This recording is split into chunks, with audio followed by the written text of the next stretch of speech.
Hey, what's up guys? So I'm here today to make the case that conscription in Western countries that are supposedly democratic is some of the worst hypocrisy I've ever heard. I'm just sick of the Western quote-unquote democracies who claim to be pioneers of equality and human rights, while many of them still keep the mandatory conscription system. And in vast majority of those countries, it's only required for the male citizens. So I dare to say that these countries cannot be considered democratic unless they fully abolish such systems, I can no longer watch such kind of blatant sexism against man and violations of human rights given free pass simply because this only negatively impacts man and not women. I don't want to hear any stupid lame excuses. Don't call me arrogant. I already know what kind of response to expect from people from each countries across the Western world which keep conscription system.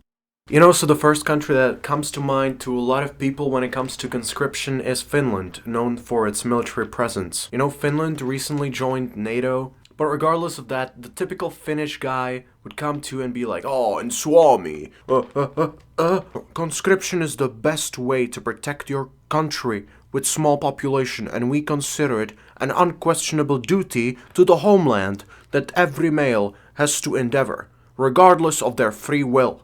And yeah, I guess it's kind of messed up that it's only for man, but yeah, it's been like this since the Stone Age. So let's just keep those archaic gender roles for men while maximizing women's empowerment and call Finland the top country for gender equality. That's what the typical Finnish guy would tell you. Typical Finnish society. How do you let this happen? So yeah, that's gender equality at its peak. By the way, women were also allowed to vote whether or not conscriptions should be maintained. In Finland, an overwhelming majority of them voted yes. Women voting on the rights of men. So it is equality as long as it benefits women. If it doesn't benefit women, then they'd be like, maybe we need equality, but we don't need equality everywhere. That's literally what they tell you. It's so laughable. So I don't like Finland at all. The only thing I'm against is forcing unwilling people into the military or doing the alternative service, which is full of exploitation. It's it's just not nice, man.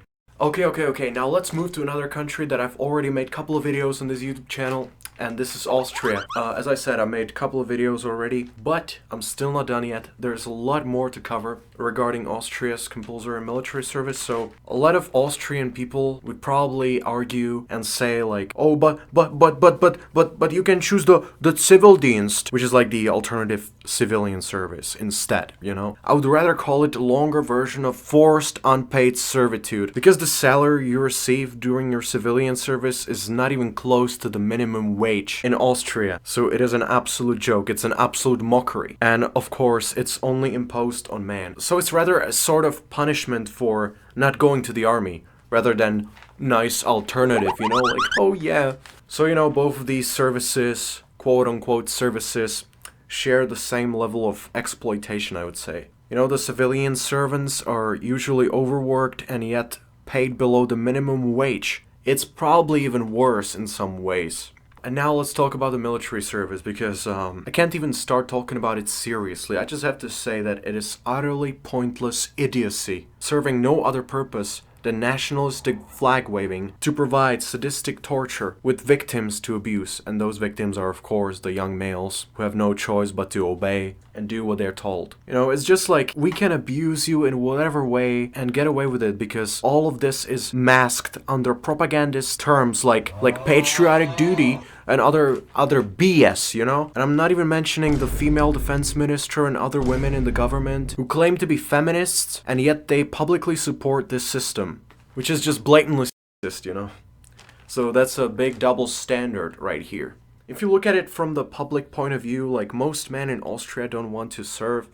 They just mindlessly bear the burden of either service and suffer in silence, Because nobody cares about male exclusive issues and unfair treatment. If they try to complain in public, they'll probably be laughed at. They'll probably be like, "Oh, just man up and do what you're told. Do what you're supposed to do as a man."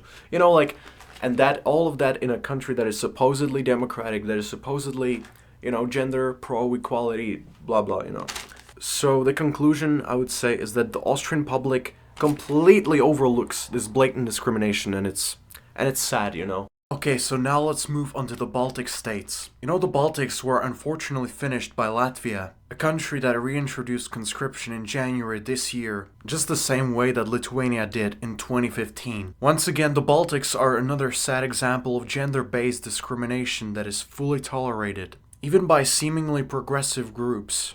You know, before you start telling me that man came up with this system, I want to clarify that many of the key government figures responsible are actually women. In Lithuania, it was the female president who made the law, this woman right here. And she's ironically a big feminist, talking about discrimination of women in society and importance of women's empowerment. I mean, that's a good thing and all. It's just crazy that this woman was openly supporting male-only conscription. She also took part in many gatherings of female leaders around the world. Also participated in many projects such as the so-called He for She project created by Emma Watson, which is kind of funny and ironic given the climate of what she did in Lithuania. And that apparently wasn't misandrist enough for Lithuania. So the current female prime minister decided to tighten conscription even more than it used to be until now. Because previously the guys who usually ended up getting conscripted were those who didn't enroll in university or other higher education. Well, the new law says that everyone who has a PP has to serve regardless of education, and every male citizen has to show up at the local draft board as early as turning 17 years of age. You know, like at 17 they don't get drafted yet, but immediately after graduating high school, they do get drafted into the military, which is usually at the age of 19 or something. Like, those are just literal children. They're not even adults. They're not even full-grown men. They're just kids. Once again, I want to clarify before you comment something. I do understand that there are many Lithuanians who are willing to protect their country, and I understand their threats coming from the east, obviously. But I'm talking about the social issue, of this system, and the fact that not everyone wants to do this. Now let's move on to Latvia. In Latvia, it's very similar to Lithuania. No referendum whatsoever.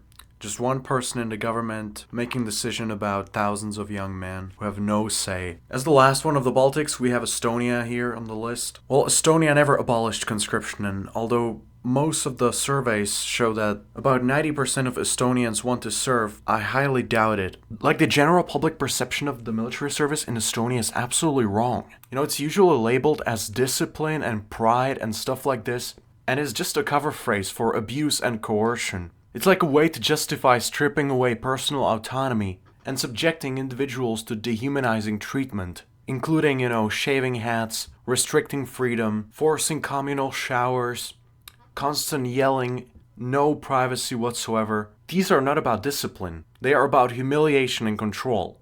Enduring such abuse is profoundly degrading.